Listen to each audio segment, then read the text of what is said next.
हमारे दफ्तर के उद्घाटन के ऊपर पधारे, आपका मैं भी स्वागत करता हूं।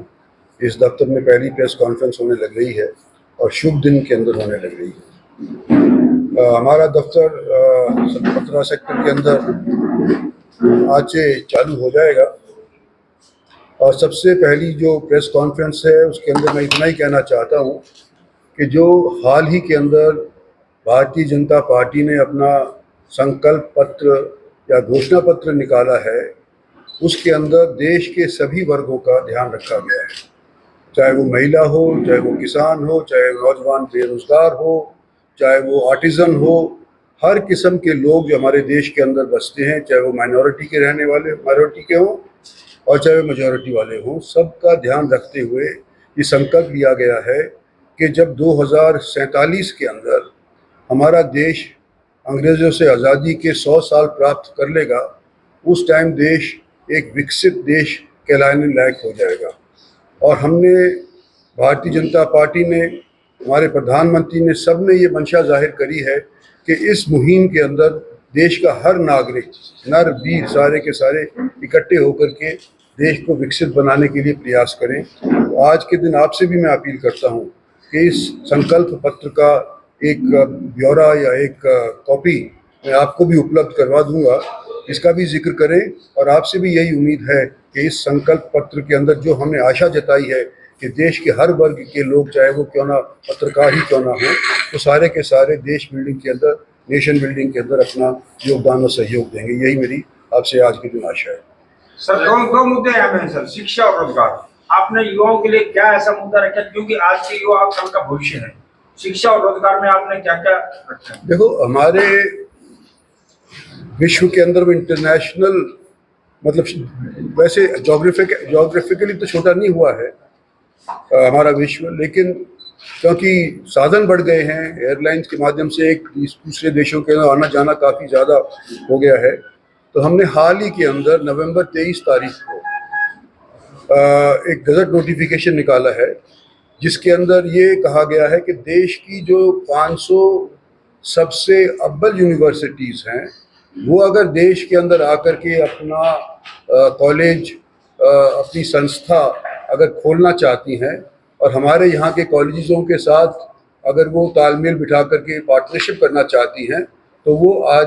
23 नवंबर 2023 से वो सक्षम हैं। और कई जगहों के ऊपर इसका ऐसा फ़ायदा हो रहा है, चाहे वो महाराष्ट्र के अंदर हो, चाहे वो तमिलनाडु के अंदर हो, तो कई यूनिवर्सिटी, चाहे वो ऑस्ट्रेलिया की हो और चाहे वो अमेरिका की हो या यूरोप की हो, आने लग रही हैं। तो आने वाले समय के अंदर जो हमारे बच्चे लोग कॉलेजेस के अंदर, अब देखो, आप याद करो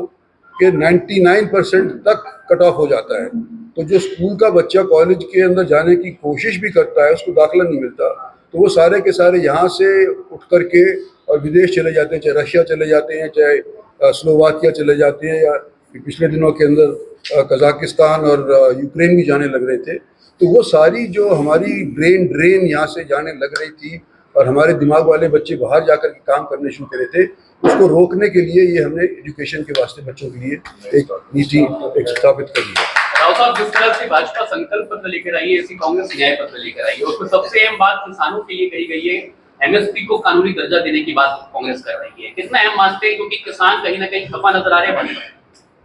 देखो, किसान आज के दिन कई जगहों के ऊपर खफा हैं। इसके अंदर ये ज़रूरी नहीं है कि भी दूसरे किसान जो हैं वो भारतीय की जनता पार्टी के पक्ष में नहीं। एक वर्ग किसान का हो सकता है खफा नज़र आ रहा है, लेकिन दूसरे जो वर्ग हैं वो भी कमेरू वर्ग ही हैं, किसान के ही हैं बेटे, वो भी सारे के सारे भारतीय जनता पार्टी के साथ खड़े हैं। तो राजनीतिक माहौल आज के दिन है, उसके अंदर थोड़ी चर्चाएं राजनीतिक तौर के ऊपर किसान की एक वर्ग करने लग रही है। सर, गुड़गांव और रेवाड़ी में आपकी तरफ है, मगर मैं नूह की अगर बात करता हूं तो नूह में आपको एक मेरा निवेदन है कि एक व्यक्ति एक ही सवाल पूछे तो बेहतर है। सारे कर्ज को लेकर अगर देखा जाए तो जो 70 साल में देश पर कर्ज हुआ, अभी जो बीते 10 सालों में जो कर्ज इस प्रकार से बढ़ रहा है, तो उसको लेकर इसमें कहीं भी आपके संकल्प पत्र में जिक्र नहीं। देखिए, जो कोई डेवलपमेंट चाहता है तो थोड़ा कर्जा तो उसका बढ़ेगा ही बढ़ेगा,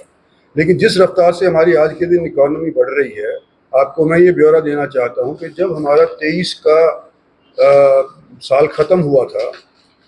तो भारतवर्ष की आय 22-23 के दौरान 6.5% बढ़ी थी। कोविड के बाद पहला साल जिसके अंदर मतलब मामला ठीक ठाक सा लगा तो 6.5% भारतवर्ष की आय बढ़ी थी compare to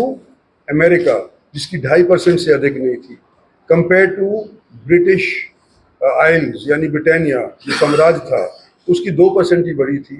compare to France जिसकी 3% बढ़ी थी। तो इन सब मुल्कों की बनिस्बत आज के दिन हमारी रफ्तार बढ़ रही है, हमारे देश में डेवलपमेंट हो रहा है और स्वाभाविक है अगर हम डेवलपमेंट के अंदर पैसा खरीदेंगे तो खर्च भी बढ़ेगा। और क्योंकि हमारी आय इस रफ्तार से बढ़ने लग रही है तो हमारे को इसको भुगतान करने के अंदर कोई आपत्ति मेरे को नहीं समझता कि आने वाले समय में होगी। डॉक्टर जजपा ने राहुल फैजल पुरिया को मैदान में उतारा है, आयु समाज से एक और कैंडिडेट मैदान में है गुरुग्राम लोकसभा की अगर बात करें, कितनी चुनौती मानते हैं, क्या मानते हैं कि वोट जो है वो काटने का काम हो सकता है? यार देखो ऐसा है, ये जात पात का तो हमारा तुम पिछली सरकारों के दौरान मतलब जो राजनीति होती थी उसका जिक्र कर रहे हो। यहाँ तो हम सबका साथ सबका विकास पर कोई जात पात तो है ही नहीं। क्या मानते हैं कि चुनौती है? नहीं देखो हमारे यहाँ पे आज के दिन में भारतीय जनता पार्टी का कैंडिडेट हूँ, 36 बरादरी मेरे को सपोर्ट करने लग रही हैं और मैं समझता हूँ कि मैं सबसे ज्यादा वोटों से हरियाणा के अंदर जीतूंगा, इसके अंदर कोई दो थैंक यू। और रिवाड़ी में जैसा माहौल है, नूं में भी ऐसा माहौल है, बढ़िया माहौल है। सारे देखो 400 पार हो रही है, सारे संकल्प पत्र सारे मुद्दे दिए हुए हैं। ये काफी हम आपको ये इसको कॉपी ले लेना, इसमें से जो एक नूह के लिए बड़ा पते की बात आपने पूछी है कि ये नहीं कि नूह के अंदर हमारे को वोट नहीं मिलते आए हैं, ये हमारे नूह के प्रधान प्रभारी दोनों हैं, प्रभारी दोनों बैठे हुए हैं। हमको इस बार नूह से पहले की निस्बत ज़्यादा वोट मिलने की संभावना है और मैं ये उम्मीद कर रहा हूँ और ये मैं नहीं, लोगों ने मेरे को कहा खुद ब खुद कि भाई इस बार हम 1.5 लाख वोट से अधिक नूह से हम हमारे को देने के प्रयास करेंगे, उससे कम नहीं रहेगा। और कोशिश ये होगी कि तीनों हल्के नूह के अगर मिला लेते हैं तो कोशिश ये होगी तुम नूह से भी जीत करके